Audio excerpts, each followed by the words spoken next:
We begin on Fiskar Island, where Villanelle is now Gunn's house guest, except that she's not staying in the house, but rather in the barn with the goats. This is because Gunn has boundaries. She's fiercely protective of her island, and, as one unfortunate fisherman discovers early in the episode, she'll kill anyone who threatens the sanctity of her solitude. All she wants is to live in peace with her livestock, doing the occasional murder to pay the bills. But even if Gunn prefers the company of animals, there are certain things you can do with a fellow human that you cannot do with a goat, at least not legally, and Villanelle's presence on the island is a hookup opportunity not to be missed.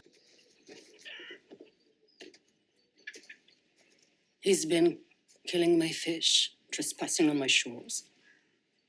What are you going to do to him? Fillet him.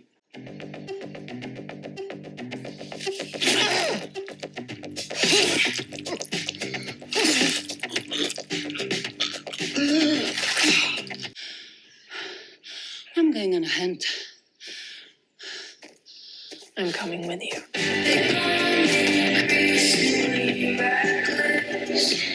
Back in London, Eve's on the private security grind by day but struggling to leave that James Bond life behind. Yusuf unlocks Helen's phone. Of course, Eve swiped it from the hotel room, but cautions her against using it. Where does her operation end if not right here? She's at serious risk of losing the rest of her life to mission creep. Yusuf volunteers to cruise direct Eve's reintroduction to civilian life. First port of call, karaoke. Nothing cures the maladies of a restless soul quite like karaoke, except karaoke triggers Eve's memories of before times, back when her life had plenty of people in it. Nico, gone. Bill, dead. Elena gone. Keiko, widowed. The scene is Bill's raucous birthday, the one we never saw from the night before Eve's life veered in its wild new direction. Somehow, the bravado that carried her through those season 4 showdowns with Helen isn't enough to see her through the minefield of her own memory. Before Berlin, Eve was decisive and mission driven. How can she go back to regular life if she can't even make it through the second verse of Chandelier? When Yusuf can't help,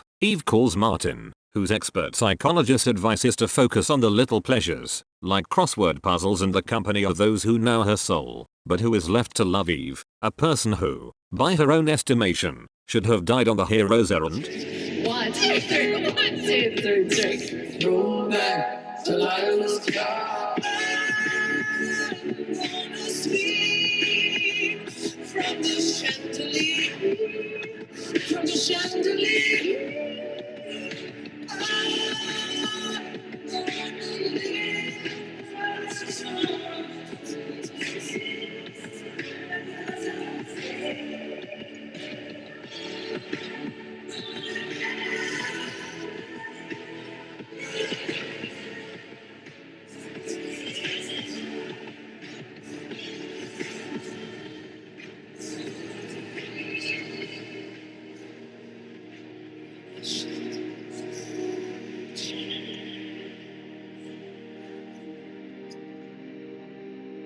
Civilian life is anathema to Carolyn, too, who traces the barn swallows she finds sketched in Lars' appointment book back to her Salzburg hotel. The barn swallow is Austria's state bird and the hotel, from the looks of it, is a homage to that designation. She was once the head of the illustrious MI6 Russian desk, but here Carolyn Martins is divining her travel itinerary from a dead ex's margins. It's an incredible feeling, being inches from the thing you've been looking for, a gentleman birder says to her with suspicious prescience. Is she really that close? He's an assassin, she supposes. Before he can finish the job, though, Vlad arrives to black bag Carolyn back to Moscow. In telling Vlad what she's gleaned from Lars' notebook, that each date the 12 meets is marked with a barn swallow, Carolyn realizes her mistake. The 12 haven't been meeting in the Alps but at the barn swallow pub just outside Vauxhall, which is to say, right under MI6's nose. For me, the moment strains credibility. Carolyn must have visited that pub untold times and yet she's thinking of it only now. She offers Vlad a trade, the assassin birder waiting in the lobby for time to fly to England on the strength of her new hunch.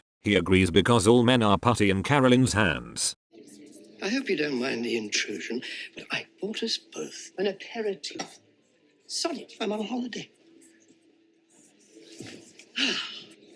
Beautiful creatures. I don't know what retirement would have looked like had I not found birds. You'd have worn less beige, I imagine. It's ghastly, isn't it? Well, fond of the barn swallow too? More of a giraffe person myself. It's an incredible feeling. Being inches from the thing you've been looking for. Remarkable.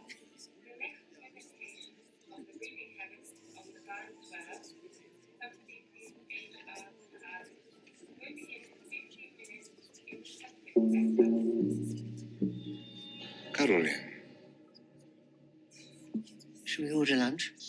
I hear the Venus Schnitzel's good. Back at the hotel, it seems like maybe Eve has indeed chosen normalcy, tearing down the homeland wall of leads that led her to Lars. But all it takes is a ping from Helen's phone, a text message of a barn swallow, no less, to lose her conviction. Eve's in motion again, and lately that means one of two things: time to call Yusuf or time to go to Margate. Constantine, having recently learned Helen sprang his homicidal daughter Irina from the hospital, is happy to trade the news of Helen's death for the barn swallow's provenance and the last known location of Villanelle. He'd given Pam the day off to gallivant with Darren, but now he's got a better idea: freedom for both of them. Pam's too good for the 12. Constantine sweetly assures her as a tipsy father figure and reluctant adopted daughter sit down to game plan the rest of their lives over pizza. I'm free. Your boss got me out. Helen. Whatever you think, you are not free. What kind of dad lets his daughter rot in hospital? I was trying to help you.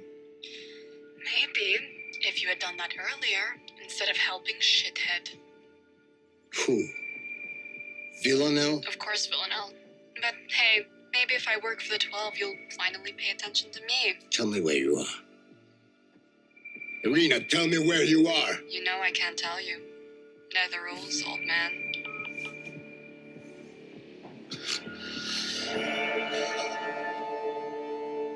How does he not notice the pizza cutter, who comes back from the pizza parlor with a cutter? They don't just give those out. It's a particularly gruesome end for one of the series' most lovable if incorrigible characters. Pam slices Constantine, like, a lot, but between cuts, he manages to share Helen's death. Pam just carried out a dead woman's hit, and the target was the only living person to show her any attention since her father died. Constantine isn't angry, he just asks Pam to bring Carolyn a note he's written, along with the dubious confession that he's always loved her, despite having a hand in the deaths of multiple family members. But Constantine dies well, to be sure. Before she leaves, a regretful Pam dresses him in finery befitting the funeral that no one will ever throw him. Everyone I ever worked for has been one step away from killing me. Fear is in my blood. When I'm not scared, then I'm scared. I don't want to live like that. I don't want you to either.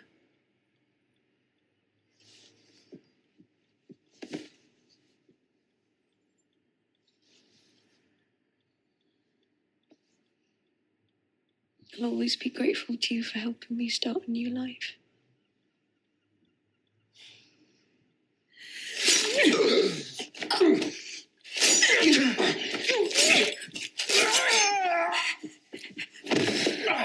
Jesus.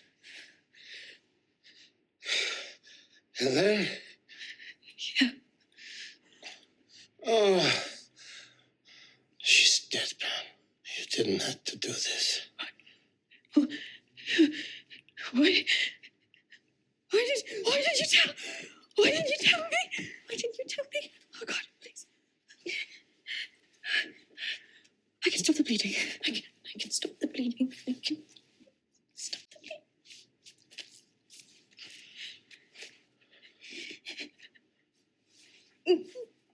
Stop.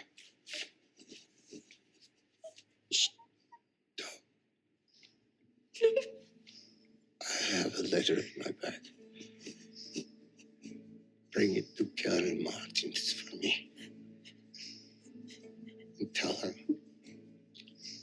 I always loved her. I'm so proud of you. I'll be doing something I've done before. It's hard to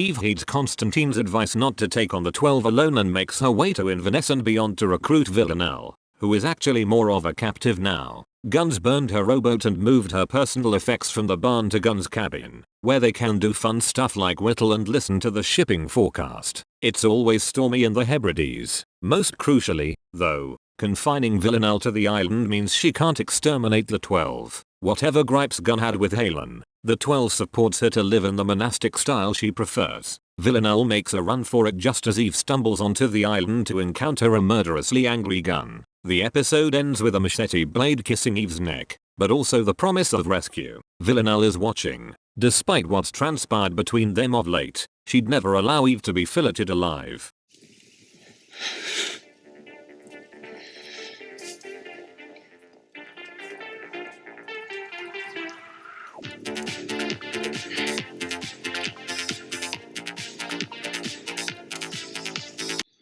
So what happens to you now that Helen's dead? I'm working for the 12, not Helen.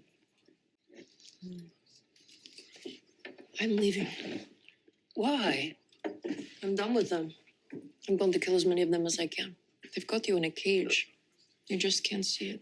I value my freedom here above all else, and the 12 grant me that. It comes at a price. A small price. Okay. I'm going to read my stuff. If you threaten my way of life, Villanelle, I will rip you apart slowly. Your choice. If you can catch me.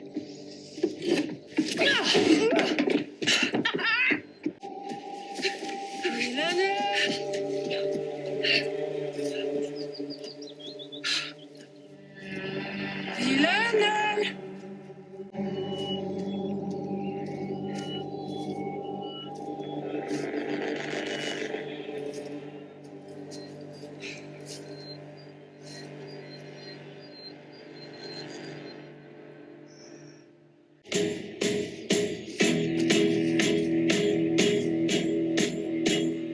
Don't take the lovers from the world.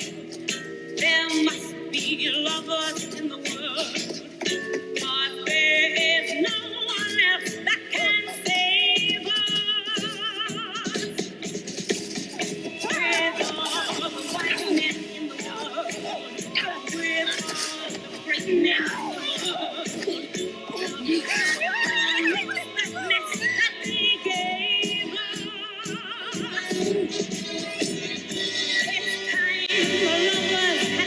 Earlier in the episode, before Yusuf leaves Eve catching her breath outside the karaoke bar, he tells her to find the part of her life that she can bear and hold on to it. Is that what Villanelle represents to her here? Or is Eve perhaps following Martin's advice to seek out the people who know her soul? I'm as tempted as anyone to read romance into what might just be desperation. Eve is shocked to have survived her impossible mission. She has no roadmap for life after because she never expected an after. Maybe this right here, chasing one assassin and directly falling into the crosshairs of another, is how Eve stops after from ever arriving. How she keeps living recklessly in the direction of certain death. Maybe searching for Villanelle isn't a declaration of love but a dark admission of defeat. There's no one left who knows Eve's soul. No version of herself that she can bear.